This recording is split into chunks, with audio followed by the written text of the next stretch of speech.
매주 이렇게 순서가 되어지면 이 성령의 9가지 열매들을 가지고 함께 나누고 있는데, 오늘은 자비의 열매를 맺는 삶에 대해 가지고 우리 성도님들과 함께 말씀을 나누려고 합니다. 기적 중에 정말 이런 놀라운 기적, 이건 정말 놀랍다 하는 기적이 우리 성도님들은 뭐라고 생각하십니까?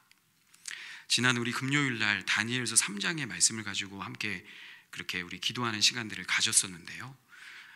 이 다니엘의 세 친구들이 이 느부갓네살 왕이 세웠던 금신상에게 절하지 않으므로 풀무불에 들어가는 일이 있었습니다. 그런데 그 가운데서도 주님이 지켜주심으로 말미암아 몸에 그을림도 없이 그렇게 구원해내는 것, 이 놀라운 기적. 어찌 보면 이것도 성경에 많은 기적들이 기록되어져 있잖아요. 죽은 자도 살아나고 놀라운 어떤 역사들, 그래서 3년 6개월 동안 가뭄이 있었던 곳에 엘리야가 기도했더니 비를 내리게 하는 장면, 성경에 빼곡하게 여러 가지 어떻게 보면 기적들이 많이 기록되어져 있는데, 우리 성도님들은 그 가운데서 물론 모든 것이 다 하나님이 하신 일이라 너무나 놀랍죠. 그런데 그 가운데서 가장 큰 기적이 뭘까? 물론 하나하나 그런 곳 속에서 의미를 가지고는 우리가 또 많은 부분들에서 은혜를 받고 설명할 수 있지만, 제가 이제 오늘 질문을 드리는 것은, 저는 생각하기에 진짜 놀라운 기적은 무엇인가? 사람이 바뀌어지는 것. 물론 여러 가지 기적들 속에서 우리에게 주신 그런 은혜도 있지만 사람이 바뀌어지는 것이 정말 놀랍다. 그래서 여러 목사님들이 나 같은 죽일 놈이 예수를 믿어서 이렇게 정말 하나님 백성 자녀된 것, 이것이 놀랍다, 이런 간증들을 설교를 통해서 듣기도 하는데요. 사람이 변화되어지는 것, 그만큼 이제 사람이 변화되어지기가 쉽지 않으니까 그것이 기적이 크다라고 저도 어디선가 봤고, 그렇구나라고 저도 여기서 여러분들과 함께 그 부분들을 가지고 나누려고 하는데, 다윗, 요즘 시편의 말씀을 보잖아요. 다윗이 시편 26편에 이렇게 고백을 합니다. 내가 나의 완전함에 행하여 싸우니 흔들리지 아니하고 여호와를 의지하여 싸우니 여호와여 나를 판단하소서. 그러니까 다윗이 자기가 완전하게 행했다라고 이야기해요. 그리고 흔들리지도 않았다.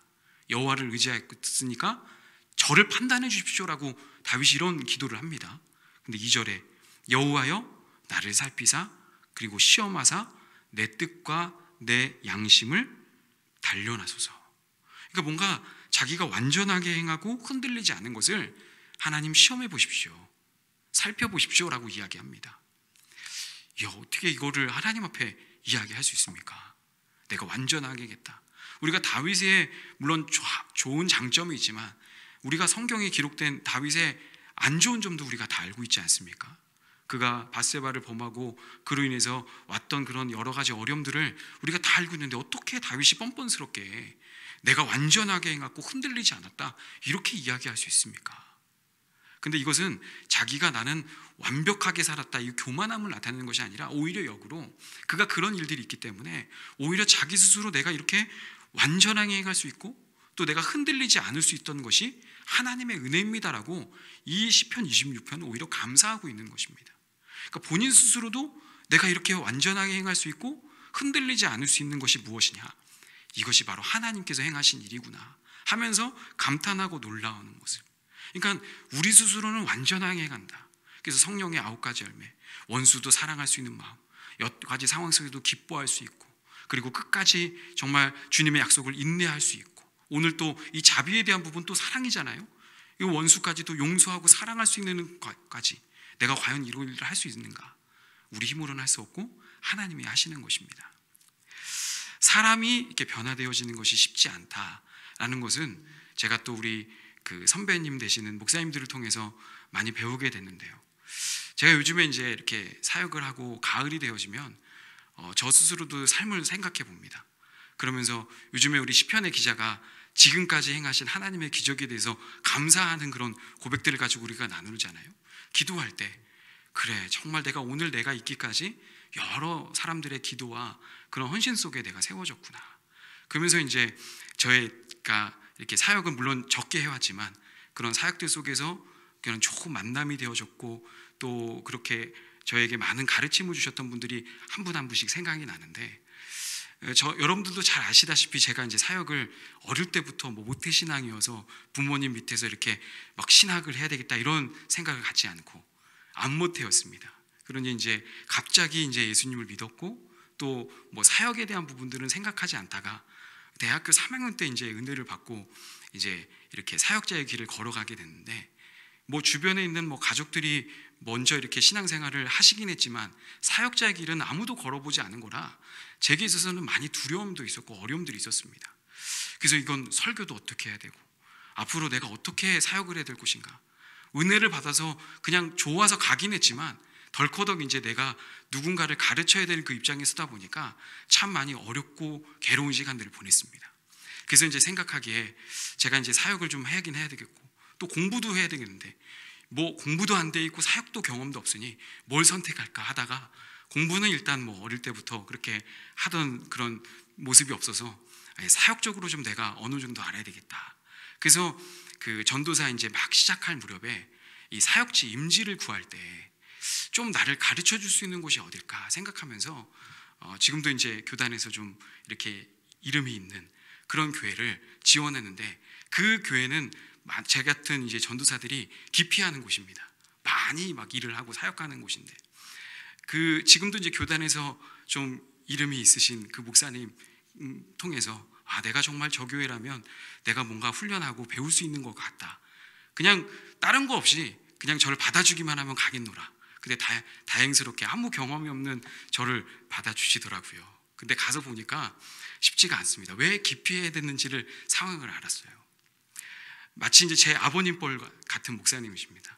그 목사님을 정말 가까이서 섬길 수 있도록 저에게 사역이 지정이 됐는데, 바로 목사님 옆에서 비서로서, 차량 비서로서 이렇게 섬길 수 있는 기회가 된 거예요. 그래서 이 목사님과 함께 거의 사역을 많이 했습니다. 물론 제가 부서 사역도 있었지만 거의 이 목사님이 외부 사역들이 많다 보니까 같이 동행하는 시간들이 많았었는데, 그래서 이 목사님을 통해서 정말 많은 것들을 동행하면서 배웠어요. 물론 그 시간들이 쉽지는 않았지만 제게 돌아보면 너무나 소중했던 시간들이었습니다. 지금도 늘 목사님을 통해서 그렇게 기억에 나는 첫 번째가 무엇이었냐면, 제가 이제 차량 운전을 하다 보면 이제 목사님이 외부 사역을 이렇게 많이 하시다 보면 이제 좀 이렇게 피곤하셔서 차에서 주무실 때가 있잖아요. 그래서 저는 이제 또 그 아버님과 같이 존경하는 목사님을 이렇게 섬기느라 이 운전을 하다가 이렇게 크락션을 울려야 될 그런 상황들이 있었습니다. 그래서 이제 이렇게 하는데 뒤에 보니까 백밀러로 목사님이 주무시고 계시는 것 같아요. 그래서 이런 상황에서 이렇게 살짝 이렇게 눌렀습니다. 그런데 안 주무신 겁니다. 그러더니 저한테 황전도사 이렇게 나직한 목소리로, 그 목소리를 들을 때마다 가슴이 덜커덩 내려앉아요. 내가 뭘 또 잘못했나? 크락션을 왜 누르나? 이렇게 아주 저음으로 이야기를 하시는 겁니다. 그때 뭐 거기다가 크락션을 왜 누르냐 뭐 이렇게 이야기할 설명이 없잖아요. 제가 목사님 주무시는 걸 알고 제가 좀 혹시나 깨실까봐 이랬습니다, 이런 얘기도 안 하고 그냥 아무 말이 없었습니다. 근데 목사님이 뭐 그걸 이제 오랫동안 이제 같이 하니까 다 아는 거죠. 이 목사님이 얘기를 하시는 게, 크락션을 누르는 이유는 사고가 나지 않도록 누르는 거야. 그러면 사고가 나기 전에 많은 사람들에게 그 크락션을 통해서 사고가 날 수 있으니 큰 소리로, 들을 수 있는 소리로 내야 돼. 그게 바로 크락션을 누르는 거야. 그러면서 목회도 똑같네. 설교도 정확한 타이밍에 정확한 세기로 얘기해야 돼. 아니 갑자기 운전하다가 크락션 하나 살살 누른 거 하나 가지고 운전도 배우고 목회도 이런 거야. 제게 있어서 그게 첫 번째, 아마 몇 번 안 되는 그런 그 운전을 하는 시간에 옆에 있는 목사님을 통해서 아주 뭐 운전과 함께 사역들을 배워갔죠. 제가 이제 거의 뭐 아들뻘 되는 뭐 이제 전도사, 새까만 이제 전도사였으니까 저 스스로는 그 한 분 한 분 그 말씀을 받아내는 게 참 쉽진 않았습니다. 그런데 매번 제가 운행을 할 때마다 목사님이 빠지지 않고 물어보세요. 오늘 몇 명 왔어? 결석자는 몇 명이야? 교사는 어때? 이거를 계속 숙제를 내주는 거예요. 교사를 어떻게 해야 돼? 이거를 매번 하니까요, 운행이 아니라 계속 저를 점검한. 다른 분들은 회의를 일주일에 한 번 한다면 저는 매일 회의를 하는. 그래서 같이 동역하면서 어찌 보면은 다른 분들은 이게 어려울 수도 있지만 제게 있어서 너무 고맙기도 했고, 솔직히 이제 매일 점검할 때 숙제를 해가야 되잖아요. 숙제를 해가는 그런 부담감이 있었는데, 그렇게 그래서 목사님한테 가끔씩은 칭찬을 받을 때 얼마나 힘이 나고 좋았는지 몰라요. 그래서 매번 처음에는 혼나다가 칭찬받는 횟수가 막 늘어나면서 기뻤던 그런 사역들의 그런 저 스스로는 보람이 있었는데, 근데 이 목사님이 이제 동역하는 것들이 오래되면서 이제 제가 이제 그래도 이렇게 성실하게 일하는 모습이 그 목사님에게 좋게 보이셨는지 지나가는 말씀으로 그 얘기를 하셨어요. 내가 왜 황 목사 그렇게 귀찮게, 아니 황 전사 왜 이렇게 귀찮게 하는 줄 알아? 사람은 쉽게 바뀌지 않아. 교육과 훈련을 통해서 바뀌어. 그러면서 한 번 이야기한 거가 또 됐는지를 몇 번씩 한 번 그때도 이야기를 하셨거든요. 그러면서 혹시나 제가 귀찮고 불평스럽게 들을까 봐 목사님께서 그냥 그렇게 이야기해 주신 것을 보면서, 또 아버님 벌 되시는 우리 목사님 그렇게 그 사역적인 경험들을 제가 들으면서 그렇구나. 그래서 교육과 훈련, 반복이 중요하구나. 제가 반복적으로 체크를 당하면서 이제 또 저도 어느 순간 이게 반복해야 되고 훈련이 필요한 거구나라는 것을 자연스럽게 그게 훈련이 되는 시간들을 가졌습니다. 그러면서 사람은 쉽게 바뀌지 않아. 이 목사님의 그 메시지를 제가 이제 닮으면서 또 오늘도 이렇게 말씀을 묵상하면서 그렇지, 쉽게 바뀌지 않지. 그래서 사람이 변화되어지는 것은 쉽지가 않은 것을 이렇게 말씀도 묵상하고 사역을 해보면서 저 자신을 또 보면서 그것들을 보게 됐는데, 왜 그러는가? 바로 이 바뀌지 않는 것이 맞습니다. 바로 우리의 본성은 바뀌지가 않는 것이죠. 바로 우리의 본성 자체가 바로 우리 안에 있기 때문에 예수님께서도 오셔서 만약에 우리가 훈련해서 교육해서 바뀐다면 얼마든지 교육하고 훈련했을 겁니다. 그런데 십자가에서 죽으시고 부활하심으로 그것을 믿음으로 변화시키는 것을 보게 되면 우리의 본성은 그렇게 바뀌지가 않고 죽어져야, 없어져야 바뀌어지는 것이죠. 실제로 우리의 본성이 얼마나 강하냐, 그것은 치매를 걸려보면 압니다. 우리 한국교회 존경받던 한경진 목사님, 얼마나 정말 그렇게 사역을 하시고 또 많은 우리 후학들에게 그렇게 믿음의 존경을 그렇게 보이셨습니까? 근데 그분이 노년에 치매에 걸리셨대요. 그러니까 그 치매에 걸리니까 그렇게 존경받고 정말 그렇게 하셨던 목사님이 오히려 정말 그 덕이 안 되는 모습 때문에 주변에 있는 보호하시는 분들이, 간호하시는 분들이 목사님을 만나지 못하도록 이렇게 보호했다는 이야기들을 제가 전해 들었거든요. 그러니까 이 치매에 걸리게 되면 우리의 육신의 본성이 그냥 그대로 나타나는 것입니다. 그러니까 우리 안에 이 본성은 되게 강한 것이죠. 그런데 어떻게 이 바뀌지 않는 본성이 변화되어질 수 있는가? 교육과 훈련, 그것도 있지만 바로 우리 안에 성령이 오셔야 근본적으로 바뀔 수가 있는 것이죠. 성령이 오셨다는 건 무엇입니까? 우리의 본성이 사라지고 주의 성령으로 바뀌게 되어지는 것입니다. 제가 앞서서도 지난 몇 번의 그런 설교 순번 속에서도 성령의 9가지 열매를 이야기하면서 사랑의 열매, 희락의 열매, 화평의 열매, 그 다음에 오래 참음의 열매에 대한 부분들을 이야기할 때 내가 사랑할 수 있는 것 같고, 내가 기뻐할 수 있는 것 같고, 내가 또 누군가를 화평하게 할 수 있는 것 같고, 내가 또 인내할 수 있는, 내게 있어서는 그런 열매가 없습니다. 우리의 본성 자체에는요 그런 열매가 아예 애초부터 없어요. 그것을 바로 만약에 우리의 노력과 열심을 가지고 맺었다면 그건 성령의 열매가 아니라 내 열매가 되겠죠. 애초부터 우리는 그것과는 거리가 먼 본성을 갖고 있습니다. 변하지가 않습니다. 바뀔 수가 없어요. 근데 변화될 수 있고 바뀔 수 있는 것은 무엇이냐? 우리 안에 내 존재가 죽어졌기 때문인 것이죠. 그리고 예수님이 내 안에 오셨기 때문에 그렇게 본성이 죽고 예수님의 마음으로 바뀌었기 때문에 이와 같은 열매를 맺을 수 있다는 것입니다. 그래서 이제 이 말씀 하나, 성령의 9가지 열매를 보면서 우리 안에 계속 우리 안에 질문해 주는 것은, 난 진짜 그러면 예수를 믿었는가? 나는 진짜 내 안에 오신 성령님의 인도하심을 온전히 받고 있는가? 이것을 통해서 계속 점검해 나가고 있다는 것입니다. 오늘 그래서 자비의 열매에 대한 부분들을 이야기하는데, 이 자비의 열매는 원어는 크리스토테스라고 되어 있습니다. 이것은 이제 해석하면 친절함이라는 거예요. 그런데 이제 이 헬라어의 원어의 뜻을 좀 더 이렇게 의미를 보게 되면 넓은 마음을 품는 것이다라고 이야기하는 겁니다. 그러니까 어떤 자비다라는 것을 원어적으로는 넓은 마음을 품는 것. 누군가 나에게 잘못을 했어요. 근데 그 잘못에 대해서 내가 그냥 본성적으로 반응하지 않고 그를 배려한 마음으로 품어주는 것. 그래서 나를 너무 힘들게 하고 어렵게 했지만 나는 그거대로 반응하지 않고 넓은 마음으로 그의 입장에 서서 그를 이해해주고 받아주는 것, 이게 바로 자비의 마음입니다. 이게 하나님이 가지고 계신 성품이에요. 바로 이런 자비의 마음이 하나님이 있었기 때문에 우리 모두가 예수님의 그 은혜를 통해서 용서함을 받았던 것입니다. 근데 이것이 우리가 하나님과 원수된 관계 속에서 그렇게 하나님의 그 자비하심을 통해서 우리가 용서함을 받아서 하나님의 자녀가 됐지만, 무조건 그냥 교회를 다닌다고 해서 내가 하나님과 같이 자비의 마음을 품을 수 있는가? 그것은 아니라는 것이죠. 예수를 믿어도 교회를 다니는 정도의 믿음이 아니라 진짜 믿음이 돼야 되는 것입니다. 앞서 말한 대로 본성이 죽고 예수님이 온전히 주인 되어서 살아야 바로 내 마음에 내 본성이 아닌 하나님의 마음으로 사는 것이죠. 만약 여전히 내 안에 어떤 그 넓은 마음이 아니라 어떤 그런 옹졸한 마음을 가지고 있다면 그것은 벌써 예수님을 앞세우지 않고 내 본성이 또 살아서 움직이고 있다는 것입니다. 그래서 이 자비의 열매를 맺는 부분들에 대해서 어떻게 우리는 또 봐야 되는가? 진짜 내가 예수를 믿었는가 안 믿었는가를 통해서 그걸 확인할 수 있다는 것입니다.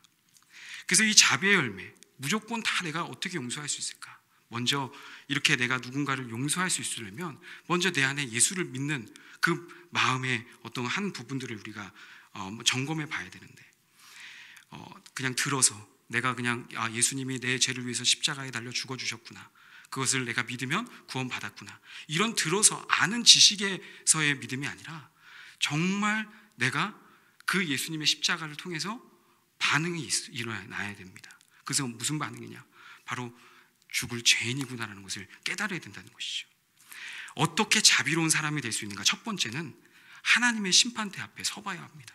하나님의 심판대. 그러니까 그냥 단순히 내가 복음을 듣고 하는 것이 아니라 그 하나님의 심판대 앞에서 내가 어떤 존재인지를 분명하게 알아야 용서할 수 있는 힘, 내가 자비할 수 있는 그런 마음을 얻을 수 있다는 것이죠.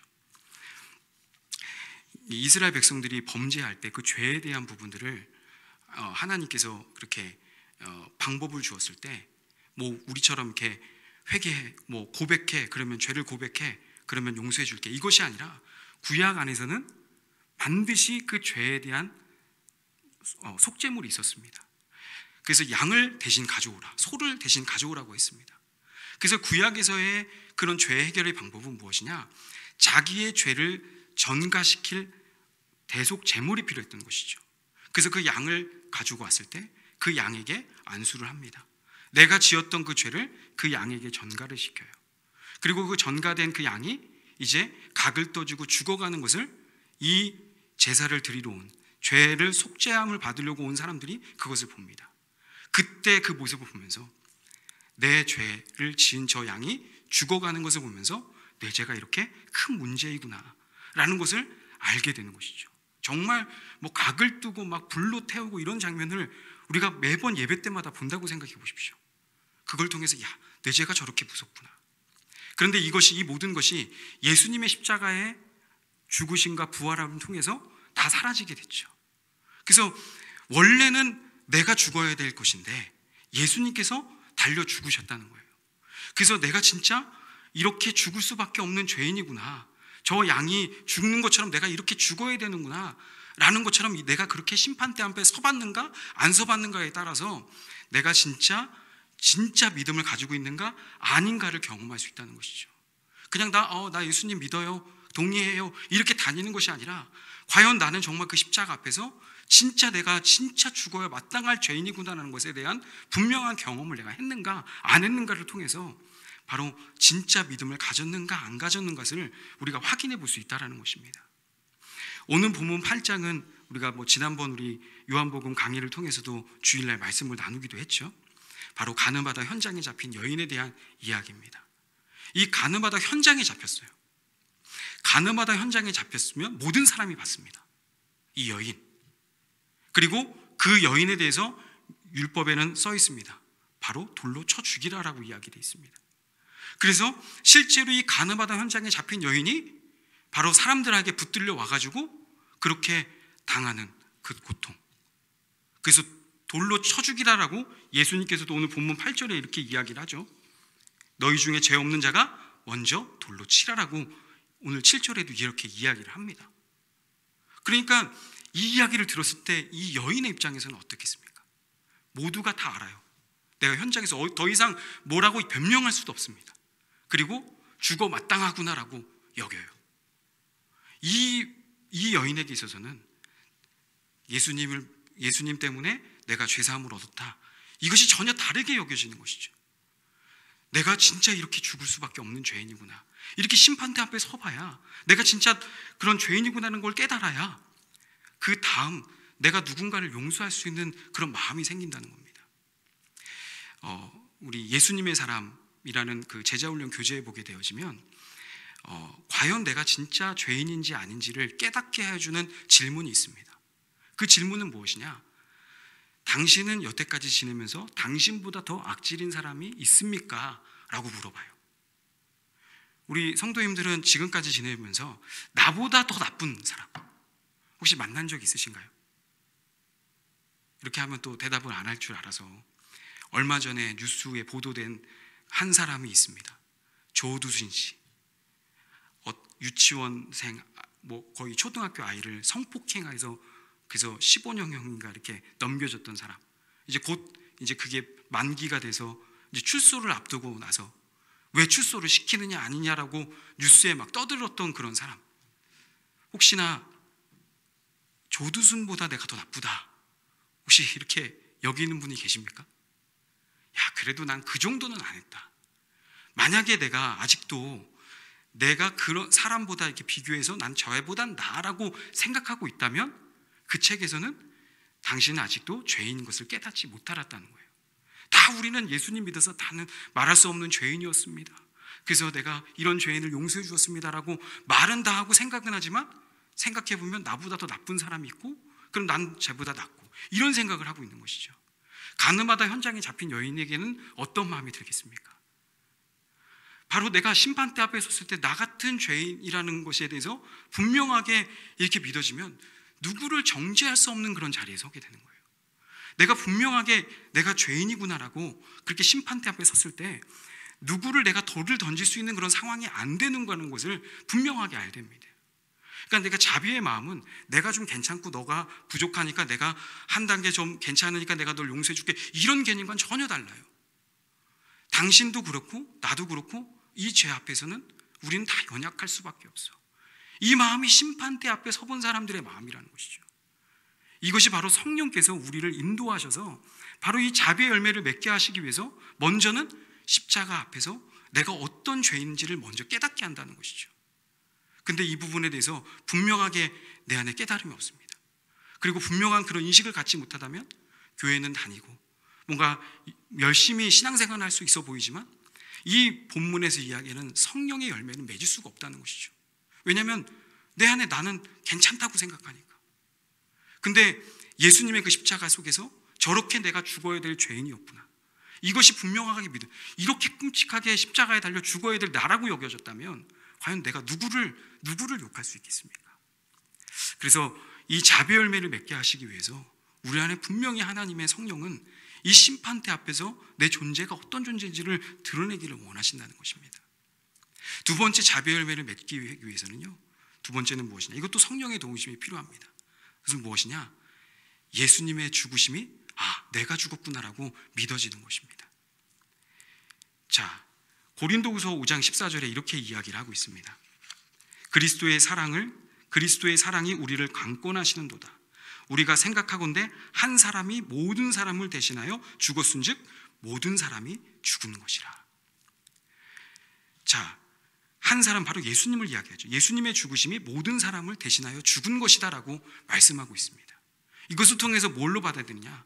앞서 내가 심판대 앞에 서서 내가 정말 죽을 사람이구나라고 그렇게 분명하게 믿어지고 여겨졌다면 또 하나 믿어야 될 것은 무엇이냐? 그런 자가 처리가 되어졌다는 것이에요. 가늠하다 현장에 잡힌 여인입니다. 그 여인이 지금 말 그대로 현장에서 잡혔기 때문에 말할 수 없이 고개를 푹 숙이고 있어요. 근데 예수님께서 너희 중에 죄 없는 자가 돌로 먼저 치라라고 7절에 이야기했을 때 사람들이 하나둘씩 다 떠나갑니다. 그리고 아무도 없고 예수님과 그 여인만 남았을 때 오늘 본문 11절에 이렇게 이야기합니다. 대답하되, 그러니까 이제 예수님께서 이렇게 이야기해요. 나도 너를 정죄하지 않으니 가서 다시는 죄를 범하지 말라라고 그 여인에게 이야기합니다. 분명하게 그 여인과 같이 죽을 그 고비 속에서 내가 살았다라는 것을 여기는 것이죠.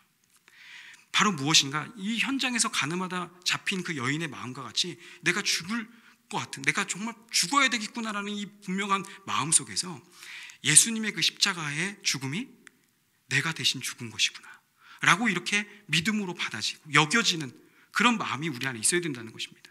왜 이게 중요하느냐, 또 많은 믿음의 성도들이 죄에 대한 부분을 또 갖고 계세요. 죄책감은 다 갖고 있어요. 이 죄책감을 가지고 막 힘들고 어려워합니다. 근데 그래서 그분들이 생각하고 말하는 것은 하나님 제발 저를 죽게 해주세요. 또 아직도 원수를 아직도 기다리지 못하고 아직도 이렇게 힘들어하고 괴로워하는 내가 있습니다. 그래서 제발 저가 죽기를 원합니다. 이렇게 기도 제목을 내고 마음을 갖고 있는 분들이 있습니다. 그분들에게 주님은 어떻게 보여주는가? 바로 예수님의 십자가의 죽음을 통해서 이미 모든 것을 다 이루신 거예요. 그 예수님의 죽음을 통해서 내가 죽어진 것입니다. 이것이 분명하게 믿어졌을 때, 이것이 분명하게 내가 진짜 말할 수 없는 죄인이었구나, 그리고 예수님의 죽음을 통해서 내가 죽어졌구나, 이것에 대해서 분명한 믿음을 가졌을 때 그 다음부터 주님이 일하시게 되는 겁니다. 그러니까 우리 안에 있어서 가장 중요한 것이 무엇이냐? 십자가 복음이에요. 이것은 우리가 세례를 받을 때의 믿음과 동일합니다. 우리가 보통 그 세례를 줄 때는 성부와 성자와 성령의 이름으로 세례를 베푼다, 마태복음 28장에 그 말씀을 가지고 인용해서 하거든요. 그런데 침례교는 좀 달라요. 물에 가서 침례를 줍니다. 왜 그렇게 그들에게 있어서는 침례를 그렇게 주는가? 침례를 줄 때는 성부와 성자 성령의 이름으로 침례를 베푼다라고 얘기하지 않습니다. 침례를 줄 때는요, 물속에 집어넣으면서 갈라디아서 2장 20절의 말씀과 같이 예수와 함께 죽고라고 하면서 물에 집어넣습니다. 그리고 일으키면서 예수와 함께 살았노라라고 표현을 해요. 그것이 예수를 믿는 것이죠. 내가 예수를 믿었다는 것은 무엇이냐?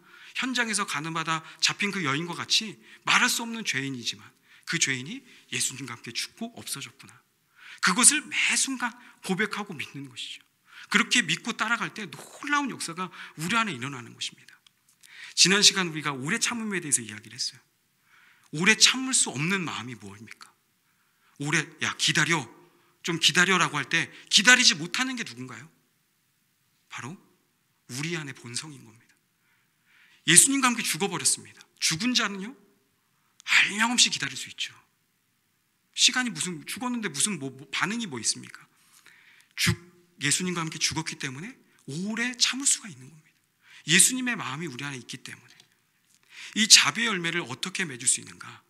우리 힘으로 할 수가 없는 거예요. 다윗이 어떻게 완전하게 할 수 있습니까? 그의 행실을 우리가 아는데. 근데 왜 그가 흔들리지 않고 완전하게 행했다고 이야기하는가? 하나님이 함께 계셨으니. 우리 창세기에 보게 되면 이 요셉이 자기 형들에게 있어서 실제로 죽임을 당할 뻔했습니다. 혹시 우리 성도님들 가운데서 형제지간에 이렇게 죽인다 이렇게 말을 말고 진짜 죽이려고 했던 형제가 있습니까? 그리고 죽이지 못해서 인신매매로 팔아본 적이 있으십니까? 그 형제가? 그 요셉이요, 자기가 지금 같이 이렇게 살고 있었던 형제들이 자기를 실제로 죽이려고 했고 구덩이를 팔아서 던져놓고 그리고 인신매매범에게 팔았습니다. 그리고 찾아오지 않아요. 진짜 거짓말이겠지, 농담이겠지, 충분히 그럴 수 있잖아요. 근데 안 찾아와요. 진짜 나 파는 거네, 나 진짜 죽이려고 한 거네. 근데 그들을 다시 만났습니다. 그 형들을 다시 만났어요. 그때 요셉이 어떻게 합니까? 그들을 용서하잖아요. 요셉이 그냥 천성적으로 착해서 그렇게 용서했을까요? 아닙니다. 창세기 39장 23절에 이렇게 이야기하고 있어요. 그 빨간색 글씨로 보게 되면 이는 여호와께서 요셉에게 함께 하심이라. 뭔가 간수장에게도 보디발에게도 형통하게 하신 그 함께 계신 하나님이 그 형들을 죽일 때에도 기억이 나는 거예요. 내가 원수를 갚으면 안 되지. 나를 이곳에 있게 하신 것이 그렇게 그 꿈을 2번 보여주면서 한 것이 바로 이 기근을 피하게 하기 위해서 나를 먼저 이집트로 보냈구나. 그러니까 내가 내 방식대로 원수를 갚으면 안 돼요. 하나님이 함께 계시니까 용서하는 겁니다. 다윗이 자기를 정말 살아있을 때 동안 힘들게 했던 사울왕, 그 사울왕이 2번이나 그렇게 그 목숨을 앗아갈 수 있는 기회를 살려줬고 또 내가 다윗을 용서했지만 사울은 계속적으로 다윗을 질투하고 그렇게 어렵게 했습니다. 그가 얼마나 그 사울왕을 피해서 왕의 기름 부은 자니까 죽일 수는 없고 그는 계속 악신이 들려서 자기를 쫓아할 때 얼마나 힘들고 어려웠겠습니까? 그런데요, 그렇게 못 살게 했던, 그리고 이제 왕이 되었을 때 그가 뭐라고 하느냐, 사무엘하 9장 3절에 이렇게 이야기합니다. 다윗이 이릅니다. 다윗이 이르되 사울의 집에 남아있는 사람이 없느냐, 내가 그 사람에게 하나님의 은총을 베풀고자 하노라. 하나님의 은총을 그 다윗의 집안 사람 중에서 베풀고자 할 때 사울의 손자가 나타납니다. 그와 함께 겸상하면서 밥을 먹어요. 어떻게 그렇게 그 원수와 함께 밥을 먹을 수 있죠? 자기가 거룩해서 괜찮아서? 하나님이 함께. 이 다윗은 매 시편의 기록 속에서 하나님을 모시고 살았다라고 고백하고 있습니다. 내가 하나님을 모심이요. 이 하나님이 함께 계신 것이 분명하게 믿어지고 가치 있는데 어떻게 내가 저 사람을, 원수를 그렇게 갚을 수 있겠습니까? 하나님 그분이 자비의 하나님이신데 우리 안에 자비 열매는 어떻게 맺을 수 있는가? 하나님 그분이 봐지는 거예요.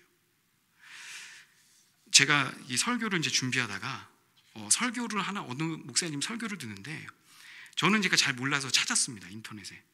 남포교회 이제 원로 목사님이, 부산에 아마 남포교회인 것 같아요. 남포교회 박윤선 목사님이신데 아마 우리 교단은 아니신 것 같습니다.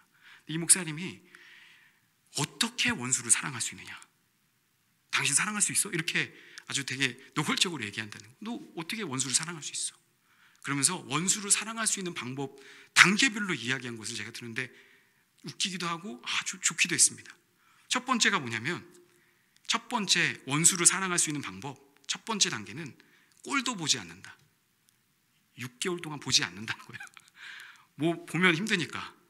그리고 이제 그 단계가 지나가면 두 번째 단계는 30초 같이 하기. 30초만 잠깐 있다 가기. 그게 두 번째 단계랍니다. 세 번째 단계는 뭐냐? 3분 같이 있기. 30초에서 이제 3분으로 늘어났습니다. 그래서 1단계, 2단계, 3단계가 지나고 나면 이제 이걸 통과해야 된대요. 그리고 나서 네 번째 단계가 그 사람 있을 때 가볍게 인사하기. 아주 실제적인 이야기를 제가 하는 걸 보면서, 야, 그렇지. 어떻게 우리가 원수를 이렇게 사랑할 수 있어? 이것도 참 납득이 되어지는 거예요. 근데 제가 이 말씀 묵상하면서 진짜 그러면 이렇게 교육과 훈련을 통해서, 자, 6개월 동안은 꼴도 보지 말자.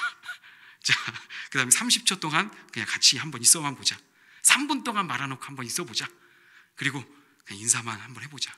물론 인간적인 부분들에서는 하나하나 단계도 필요할 것 같아요. 전혀 관계도 없다면 그렇게 내가 하나하나씩 진전해 나가는 건 사람의 입장에서는 필요합니다. 근데 저는 이 말씀을 묵상하면서 또 생각해 봤어요. 그것도 우리가 인간적인 노력도 필요하겠죠. 또 하나는 뭘까? 바로 성령을 의지해야 되는 겁니다. 용서는 우리에게 날 수가 없어요. 애초부터. 어떻게 용서할 수 있습니까? 어떻게 요셉과 같이, 다윗과 같이 계속 그럴 수 있어요? 그 마음은 우리에게 없습니다. 우리의 본성상 바뀔 수가 없어요. 마치 예전에 그 목사님이 사람은 바뀌지 않아. 그래서 매번 뭘 물어봐야 돼? 뭘 교육하고 훈련해야 되는가? 너 예수님과 함께 죽었는가? 예수님과 함께 분명히 살고 있는가? 교육과 훈련이 무엇인가? 가만히 묵상할 때 내가 진짜 예수님과 함께 십자가에서 죽은 게 맞는가? 너는 진짜 분명한 죄인이 맞는가? 그 지난날 우리가 한 번의 십자가의 은혜를 통해서 내가 부둥켜하고 울었다면 그게 어느 순간 시간이 지나가면서 언제 내가 그렇게 죄인인지 기억도 안 나잖아요. 옛날 한참 때 그때 십자가 은혜 기억이 잊어버려요. 우리 안에 또 다시 내 안에 그런 은혜들은 사라져버리고 본성이 또 올라갑니다.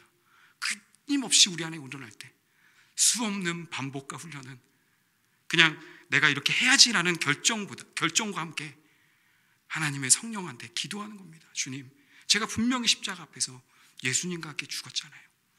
제가 분명히 예수님의 그 말할 수 없는 그런 죽음처럼 나도 그런 정말 말할 수 없는 죄인입니다. 그리고 예수님과 함께 나는 죽었습니다. 그리고 예수님이 내 생명 되시고 주인 되신 걸 고백합니다. 이 고백과 함께 인간적인 노력을 또 수없는 그런 반복 속에서 기도하고 나아갈 때 주의 성령이 우리 안에 오셔서 행하지 않을까. 앞서 다윗을 이야기했잖아요. 다윗이 어떻게 완전했나요? 흔들리지 않았나요? 그가 순간순간 흔들린 걸 우리는 시편의 말씀을 통해서 계속 보잖아요. 그 흔들릴 때마다 그가 붙잡았던 것이 무엇입니까? 하나님의 말씀을 통해서. 오늘도 시편 119편에 그 말씀이 나를 위로해주고 힘을 주고 그래서 나를 순종하게 만들고 걸어가게 한다고 하지 않았습니까? 자기에게 있었던 게 아니었어요. 말씀을 읽다 보니 하나님을 만나다 보니 그러므로 인해서 내가 생각했던 이 본성적인 마음이 사라지고 주님께서 주신 마음으로 그렇게 품게 되어지고 그래서 그 흔들릴 수 있는 여러 가지 상황 속에서도 견고한 믿음으로 나아가지 않았습니까? 오늘도 우리 사랑하는 성도님, 주님은요 말할 수 없는 그 마음을 가지고 이 성경의 9가지 열매를 맺게 하시기 위해서 우리에게 일을 하십니다. 때로는 잊어버렸던 그 현장에서 가담했던 그 사건들을 들춰내시고 그리고 누군가의 그 흉악한 범죄자를 바라면서 너는 이라고 손가락질을 하면서 그 앞에서 내가 말할 수 없는 나 또한도 죄인이구나라는 걸 깨닫게 하시고 그래 너 그것을 분명히 믿어? 그럼 그거 끝이 아니야. 내가 너와 함께 죽고 살았어. 네 안에 내가 있어. 내가 이 일을 행할 거야.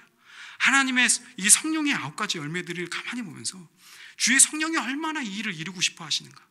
아브라함을 아브라함 되게 만드시고 노아를 노아 되게 만드시기 위해서 하나님의 열심을 가지고 이 창세기의 말씀을 보니까 하나님의 수없는 그 공경과 어려움 속에서 그들 붙잡아 줬기 때문에 그들이 믿음의 사람답게 설 수 있었던 것입니다. 하나님의 그 인내와 노력 속에 그렇게 믿음의 사람을 세워가시는 것처럼 우리 안에 오늘도 이 자비의 메시지를 통해서 우리 안에 용서하지 못한 그 마음들을 메시지를 전할 때 오늘도 주님 저는 말할 수 없는 죄인입니다. 이 고백 속에 또 주님 앞에 회개하시고 그리고 예수님과 함께 다시 살아서 주의 인도하심을 받으시면서 우리에게 허락하신 이 열매들을 맺어지는 것을 통해서 다윗과 같이 내가 어떻게 이렇게 완전하게 성령의 열매를 맺을 수 있죠? 어떻게 내가 이렇게 흔들리지 않을 수 있죠? 주님이 하셨습니다. 주님이 하셨습니다. 이 놀라운 고백을 그렇게 드러내시는 우리 귀한 성도님들 되시기를 예수님의 이름으로 축원합니다.